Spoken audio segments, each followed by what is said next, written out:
ಈ ಸುಂದರ ವೇದಿಕೆ ಬೆಂಗುವ ಗಣ್ಯರೇ, ಅತಿಥಿಗಳೇ, ಮುಖ್ಯ ಪಾದೆಯರೇ, ಗುರುಗಳೇ, ಪೋಷಕರೇ ಹಾಗೂ ನನ್ನ ಪ್ರೀತಿಯ ಸ್ನೇಹಿತರೆ ಎಲ್ಲರಿಗೂ ಶುಭೋದಯ.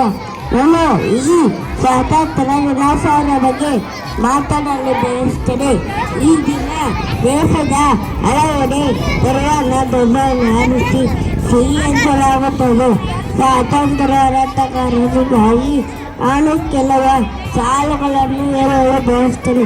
ಈ ದೇಶವನ್ನು ಉಳಿಸಿದ ಗುಲಾಮಗಿರಿಯಿಂದ ಬಿಡಿಸಿದ ಹೋರಾಟ ರಕ್ತದಿಂದ ಮಾತೆಯನ್ನು ಮುಕ್ತಗೊಳಿಸಿದ ಆ ವೀರರಿಗೆ ನಮ್ಮನ್ನ ಎಂದು ತಿಳಿಸಿ ನನ್ನ ಈ ಭಾಷಣ ಮುಗಿಸುತ್ತದೆ. ಜೈ ಹಿಂದ್, ಜೈ ದೇವರಮಾತೆ.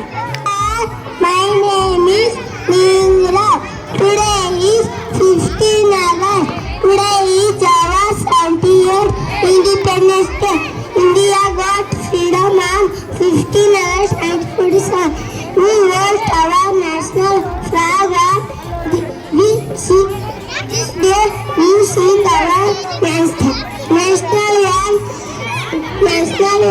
There we celebrated this day with joy. I know my country very much. I am proud to be an Indian. Thank you. Good morning, respected principal, teachers and my dear friends. I am here to speak a few words about Gandhiji. Mahatma Gandhi was born on 2nd October 1869 in Porbandar, Gujarat state. His full name is Mohandas Karamchand Gandhi. His wife's name was Kasturba Gandhi and they had 4 sons. He is father of the nation. From all the freedom fighters, today we got freedom 1947 August 5th. Thank you. Jai Hind, Jai Bharat Mata. ಮುಂಜಾನೆ ಶುಭಾಶಯ. ನನ್ನ ಹೆಸರು ಹನುಮಂತ್ ಬಿಡಿಯ. ನಾನು 3ನೇ ತರಗತಿಯಲ್ಲಿ ಓದುತ್ತಿದ್ದೇನೆ. ಸುಭಾಷ್ ಚಂದ್ರ ಬೋಸ್ 1897ರಲ್ಲಿ ಜನವರಿ 23ರಂದು ಕಟಕ್ನಲ್ಲಿ ಜನಿಸಿದ್ದರು. ಅವರು ನೇತಾಜಿ ಎಂದೇ ಜನಪ್ರಿಯ ಆಗಿದ್ದಾರೆ. ಸುಭಾಷ್ ಅವರ ಒಬ್ಬ ಸ್ವತಂತ್ರ ಹೋರಾಟಗಾರರು. ಸುಭಾಷ್ ಅವರ ತಂದೆ ಜಾನಕಿ ಬೋಸ್ ಮತ್ತು ತಾಯಿ ಪ್ರಭಾದೇವಿ ಇವರು ಕಾನೂನು ಸಹಕಾರ ಹೋರಾಟದಲ್ಲಿ ಭಾಗವಹಿಸಿದ್ದರು.